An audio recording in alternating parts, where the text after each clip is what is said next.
నమస్తే, మా పేరు ఏ సురేంద్ర నాయుడు. మేము వంశం పారంపర్య వైద్యులం.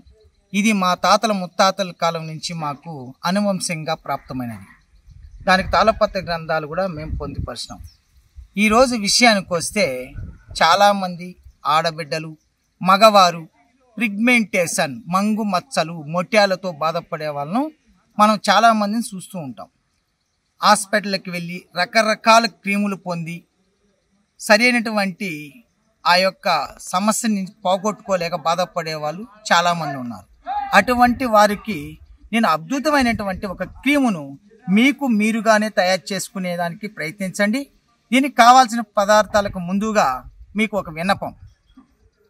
మీకు ఏదైనా సందేహం ఉంటే స్క్రోల్ అవుతున్నటువంటి నెంబర్కి వాట్సాప్ ఉంది. వాట్సాప్ ద్వారా మీ యొక్క సమస్యను వాయిస్ మూలకంగా కానీ, తెలుగులో కానీ, ఇంగ్లీష్లో కానీ టైప్ చేసి పెట్టినట్లయితే మేము చూసిన వెంటనే మీకు రిప్లై పెడతాం. ముందుగా మీరు ఫోన్ చేసుకొని కూర్చొని టైం వేస్ట్ చేయకండి. మేము కూడా పని మీద ఉంటాను. అటువంటి అప్పుడు మాకు ఇబ్బంది అవుతుంది కనుక ఈ విజ్ఞప్తిని మీకు తెలియజేయడం జరిగింది. దీనికి కావాల్సిన పదార్థాల్లో ప్రధానంగా చూడండి, ఇది శాండిల్ వుడ్.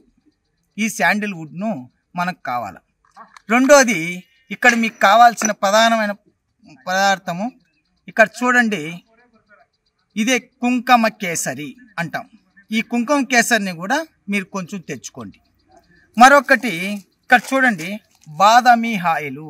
ఒక బాదం ఆయిలే కాదండి, మీకు కావాలనుకుంటే దీంతో పాటు కుసుమ తైలాన్ని కూడా వాడుకోవచ్చును, స్వచ్ఛమైన నువ్వుల నూనె అయినా వాడుకోవచ్చు, లేకపోతే ఈ మూడిట్లో ఏదైనా వాడుకోవచ్చు. ఆలివ్ ఆయిల్ ఉంటే కూడా ఉత్తమంగా వాడుకోవచ్చు.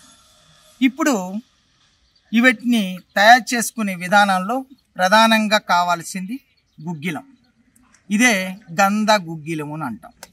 ఈ గంధ గుగ్గిలంతో పాటు మీకు కావలసినటువంటి ప్రధానంగా ఒకటి ఏంటంటే మంజిష్ట వేర్లు. ఇక్కడ చూడండి, ఇది మంజిష్ట వేర్లు అంటాం. జాజికాయ ఉంటుంది కదా, అది ఒకటి తీసుకొచ్చుకోండి.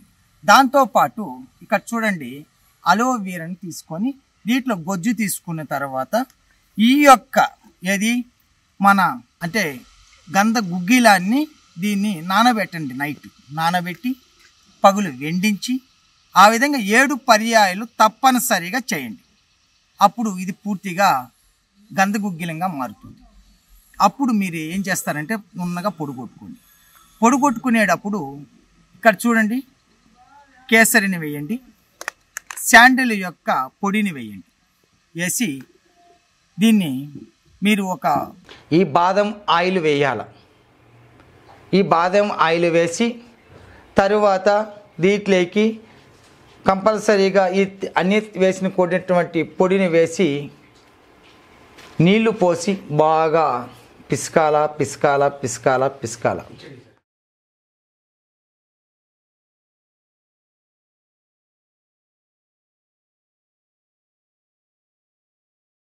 ఈ విధంగా మనము బాగా పిసుక్కోవాలి. ఇక్కడ పిసుక్కుంటూ పరిపూర్ణంగా మనకు క్రీమ్ ఎలా తయారవుతుందో చూడండి. అతి తెల్లగా వైట్గా గంధం కలర్ వలె క్రీమ్ తయారవుతుంది. దాన్ని మీరు చూడండి. ఇక్కడ చూడండి, తెల్లగా దీన్ని ఎంత పిసుకుతామో ఇక్కడ చూడండి, ఎంత పిసుకుతామో ఆ విధంగా చూడండి, తెల్లటి క్రీము మీ సొంతం అవుతుంది. ఫేస్లో ఉన్నటువంటి ఈ మలినం పట్టినటువంటి, మనకు వేధిస్తున్నటువంటి, బాధ పెడుతున్నటువంటి మటుమాయం చేసుకునే క్రీమ్ తయారవుతా ఉంది.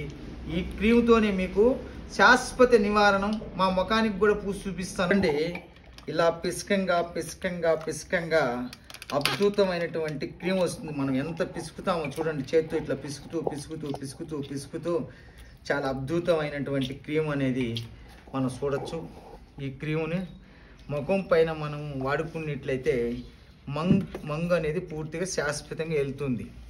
ఈ మంగు మచ్చలు ఉన్నవాళ్ళు ముఖమంతా కూడా ఫేర్ అండ్ లవ్లీ లాగా పూసుకొని మీ కార్యక్రమాలకు మీరు వెళ్ళచ్చు. ఇంట్లో కూర్చోవలసిన అవసరం లేదు, వెంటనే కడగాల్సిన అవసరం కూడా లేదు. మంచి సువాసన కలుగుతూ ఉంటుంది. మనం ఏదైనా లోషన్ పూసుకొని కడిగేయం కదా, సాయంకాలమే కడుగుతాం. అదేవిధంగా దీన్ని కూడా సాయంకాలం కడుక్కోవచ్చు. ఉదయం సాయంకాలం క్రమం తప్పకుండా ఈ యొక్క క్రీమ్ను వాడుతూ వచ్చారంటే మీకున్నటువంటి మంగు మొట్యాలు శాశ్వతంగా నివృత్తి జరుగుతాయి. మరి ఇంకా కొంతమందికి రకరకాల సమస్యలతో బాధపడుతూ ఉంటారు. ముఖం మంచి ఫేస్లో వచ్చింది నూనె అంటే ఆయిల్ జిడ్డు ఫేస్ ఉంటుంది. అటువంటి వాళ్ళకు మేము ముల్తాన మట్టె, కుంకుమ కేసరి, జాజికాయ, మందారం పూల యొక్క చూర్ణము, మంజిష్టి వేర్లతో తయారు చేసిన చూర్ణాలు వేసి ఒక పెడి ఫేస్ ప్యాక్కి ఇవ్వడం జరుగుతుంది. ఇలా ఫేస్ ప్యాక్ వేసుకొని ఒక అరగంట ఉండి ఫేస్ ఆ తర్వాత బాగా రుద్దేసి ఫేస్ వాష్ చేసుకున్నట్లయితే చాలా మంచిగా ముఖంలో కాంతిగా పెరుగుతుంది. నల్లగా ఉండేలు తెల్లగా మారిపోతారని మాత్రం దయచేసి అడగండి. ముఖంలో లేనిది మొత్తుకున్నా రాదు, పుట్టుకతో రాంది సచ్చేదాకా కూడా రాదండి. ఇది ఉన్న సత్యము. మీకు ఏదైనా సందేహాలు ఉంటే మరిన్ని వివరాలు తెలుసుకోవాలని మీకు ఆసక్తి ఉన్నట్లయితే మా యొక్క వాట్సాప్ నెంబర్కి మీ యొక్క డీటెయిల్స్ పంపించండి. మీరు అడిగే ప్రశ్నకి ఖచ్చితంగా మేము రిప్లై పెడతామని తెలియజేస్తూ సర్వే జనం సుఖినో భవంతు. నమస్తే.